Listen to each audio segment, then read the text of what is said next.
Muy buenos días, bienvenidos a Reavivados por su palabra, con la palabra de Dios que vive y permanece para siempre. Seguimos esta mañana revisando el libro de Salmos. Ahora estamos en el capítulo 58. El capítulo 58 nos confronta con una de las realidades humanas. La pregunta sobre la justicia y por qué los malvados muchas veces parecen prosperar. La corrupción que tienen ellos, maquinación de maldad y cómo sus descendientes traman lo mismo.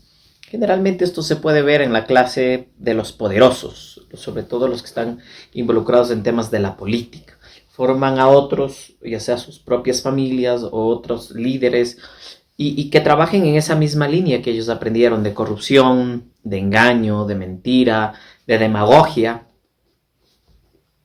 Y es ahí, después de entender todo esto, ¿no?, cuando el pueblo clama por justicia. Porque estas personas tienen el poder muchas veces y año tras año corrompen a otros. Un momento tan complicado, ¿no? La maldad humana, dice el texto, ¿no?, haciendo alusión a la maldad de ellos, dice, ¿no? Los malvados se pervierten desde que nacen, desde el vientre materno se desvían los mentirosos. Está hablando que esta clase de poderosos, de gente que está haciendo el mal, pervierte a otros pequeños, ¿no? Y los llama a sus filas, ¿no? Y los llena de mentiras.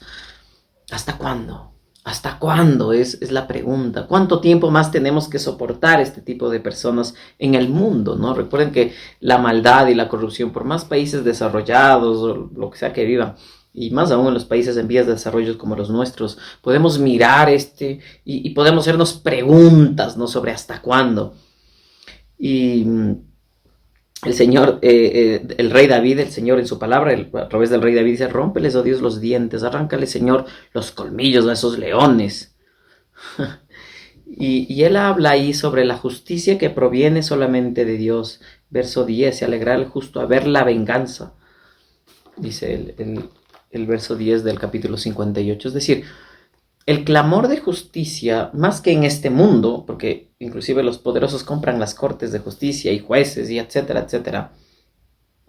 El clamor no tiene que venir hacia otros seres humanos. El clamor de justicia debe ir directamente ante el Señor. Y Él habla de la seguridad y la garantía del día en que Él va a hacer justicia, ¿no? Y se alegrará el justo a ver la venganza, pero no la venganza del ser humano. Es decir, no nos corresponde a nosotros esa tarea le corresponde a Dios. Dios obrará con justicia en su momento.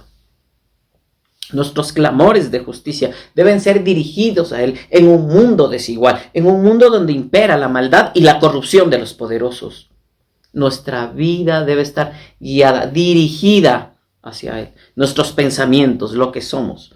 Así que esta mañana yo te animo a que tú te recrees en Dios, descanses en Él. Si quizás te afecta mucho ver noticias, pues no las veas tanto. Si te afecta mucho la injusticia y la corrupción de este mundo, pues no te metas en esas peleas.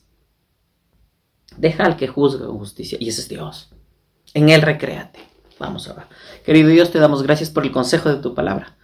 A ti clamamos por justicia en un mundo de corrupción, oh Dios, y queremos descansar en ti. Permite que nuestra vida no esté ligada a estos temas políticos que nos hacen tanto daño, sino ligados a ti, oh Padre Celestial, a tu evangelio y a las cosas preciosas que tú has prometido. Y sobre todo, traerás justicia a la tierra. Y nos aferramos a esa promesa, Señor, en esta hora, en el nombre de Jesús. Amén. Que Dios te bendiga.